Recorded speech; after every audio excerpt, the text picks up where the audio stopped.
Hello there everyone, this is the Vintage Sewing Machine Garage.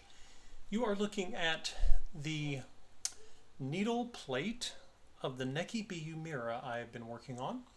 And I'm going to take off the needle plate here. People have different tools they use, and this has not been removed in a long time. um, in order to get this off, boy, that thing is on there.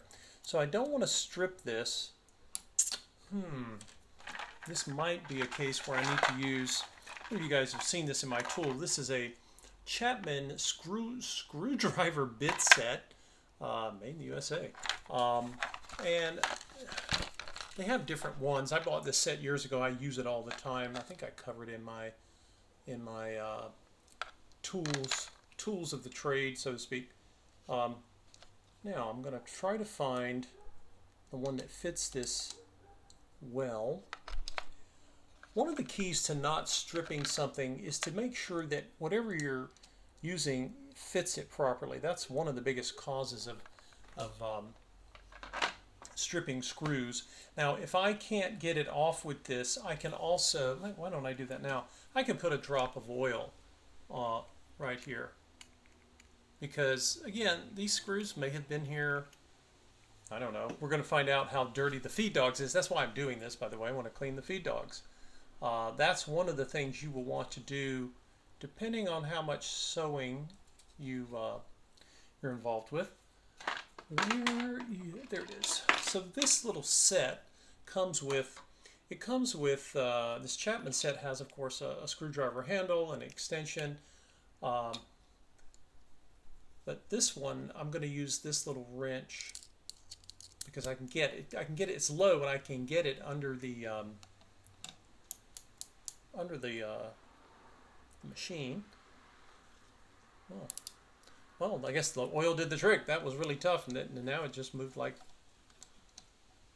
easily.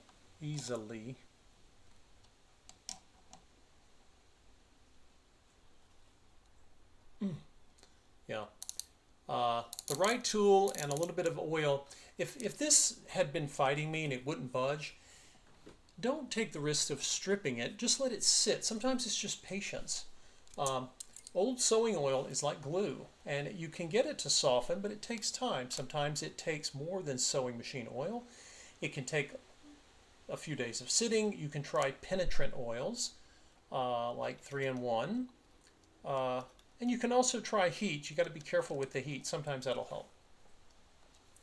Now, this machine would have come with, unless it was extra, it would have come with an additional needle plate that would have had just a hole for straight stitching, not zigzag. And that's only useful if you need to sew very delicate fabrics. Now, let's see what we've got here. We got some dirt and filth. That's not a surprise. Here's a little piece of thread. It managed to get itself caught in there. So we'll get that dealt with. I like the fact that all the chrome is in good shape. Sometimes the chrome will have come off. Now, let's zoom in. I want you guys to see. Some of you who are new, I don't even know. I kind of sometimes wonder if everyone knows that the feed dogs require cleaning. But they do. Now, let's see. I want to get one of my little tools here and show you what is in here that we need to remove. It's not bad. I've seen a lot worse, but you can see the fuzz. They're just little bunnies of dust that build up down in here. Sometimes they're different colors because they're the same color as the thread. So I just want to get that off of there. Now, some people will remove, and I have done this myself, depending on the machine, you can remove the feed dog. And you can take it out, and if it was corroded or really nasty and you couldn't get it clean from here, you can remove it and clean it. I'm not going to do that. I can see everywhere. I can see below the feed dogs. I can see from underneath the machine. I can see the drive shaft and the shuttle, and there's nothing there that I need to get to. And of course, this brush which will be easier to see if you don't have a macro shot of it, is also really good for cleaning. There we go. There was a big clump right there. It looks like they were using green thread at one time. And lint can also come from fabric. You know, when the needle strikes the fabric, it pushes through, and there's often going to be, you know, small fibers getting in there. So anyway, I'm just going to come in here with the lint cleaning brush.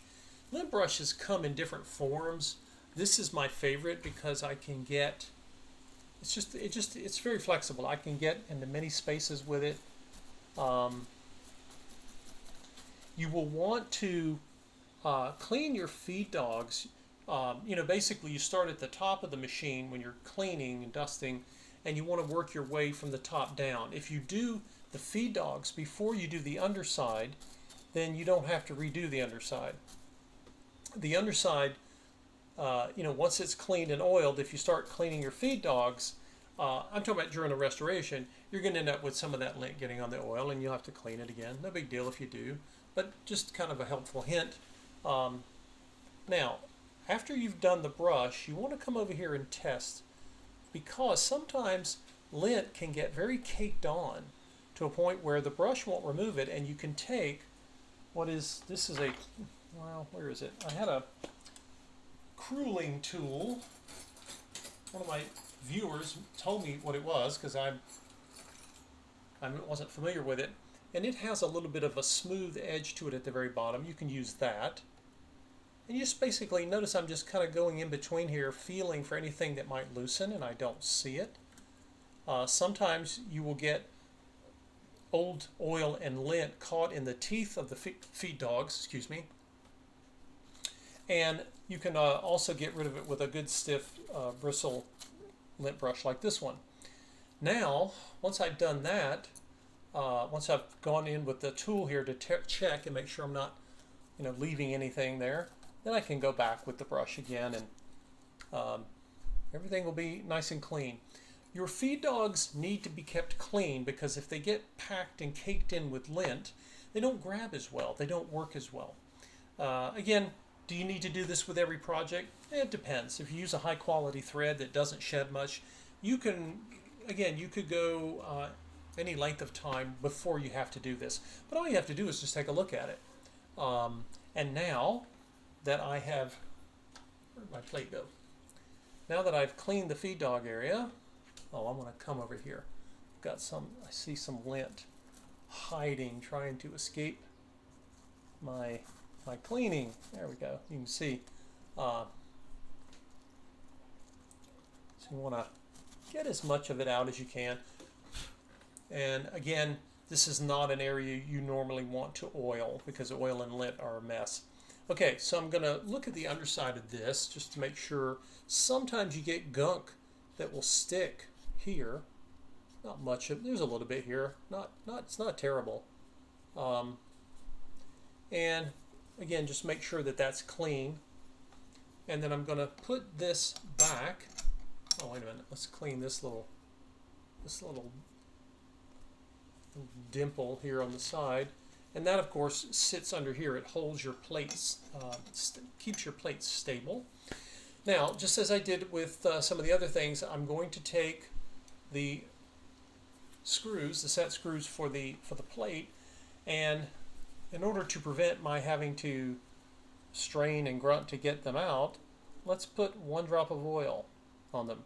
And again, this is not a normal oiling point. When you go to oil your machine because you need to oil it before a project, you don't need to do this. This is just, again, restoring the machine, getting it up to snuff, and we shouldn't have to do this for a very long time again. But again, it's always, you know, if it's your machine, in this case, I do it for my client, the person that ends up getting this machine, so that when they go to remove this to clean the feed dogs, they don't have to struggle and fuss, because I've done that. It's not hard. You open it up, you clean it, and you put that 1 drop of oil on each screw, and you're good to go. Again, knowing that the machine was designed to have this done. Another area that you can you can lubricate. You can do this with oil. I actually like to put a small amount of grease, right? So I'm going to put one, and all you need is one little dab. It's not, you don't need a ton of this stuff, right? I use less lubricant when I'm over anywhere near where lint is being produced. And then I'm going to put one dab here. And I also can put on the underside, you want to put a dab here and here, because the plate has, it's attached both above and below, and now you can see how nicely she slides. She's sliding a lot better. And there's a little bit of, if I have any extra, I can just, if you put too much, I mean, don't worry, you're not going to hurt it. I'll just, any excess, I'm going to go ahead and remove. I don't want a ton of grease or oil in this area because of the lint, but that's just fine right there. Okay, we have gotten, I believe, we are just a few more areas and we will have all of the lubrication done. The Wonder Wheel is still a work in progress. I've got to go back and look at my parts supply to see if I have the little rods for it. If not, I'll just clean and lubricate this and leave it. And if a future owner ever finds those rods, they can always use the Wonder Wheel. And actually, I have to check and see if I have any of the cams for this. I may not. I'll have to look. And then I also have to find a replacement for this thing, which I'm going to, I think there's a way to get one, not from Necky, but there might be a way to get this to work. Oh, wow. This is amazing. If you look at me just turning the hand wheel by hand, and I literally, just that oiling, you know, it just even has a little bit of, what's the word, inertia, you know, it keeps wanting to go. This machine is so powerful. I'm excited to get it cleaned up and excited to show it off to you guys. Haven't had one in a while. I have to go back and look. I think it's been several years since I had one of these, and I did a video on it, and it was the same like this one. It was just aesthetically perfect. Again, it had been well cared for and I don't think used very much. But now we will see what is next up for getting the old Mira up and running. But again, I've got a bobbin tire to replace. This one's barely hanging on there. It's very dry rotted, but we can get replacements for them. Anyway, thanks for watching, guys. I appreciate you following me along with the Necky BU Mira here. She still has her original, or the old, needle. If you don't have the manual, you can get them online, and if you're waiting on a manual and you want to try the machine, one of the things you can do is install the needle. And if you're not sure, many vintage sewing machines, except for a few of the Singer models, not all but a few of those, the needle threads from the left towards the right. So the flat side of the home sewing needle faces the right.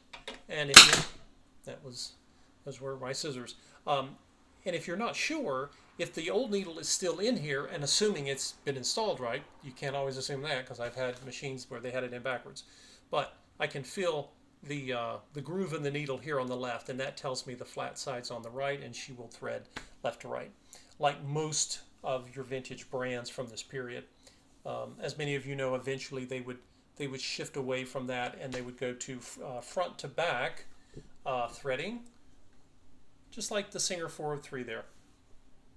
Anyway, guys, thanks for tagging along with me as I move to get what I consider one of the finest zigzag machines ever made, period.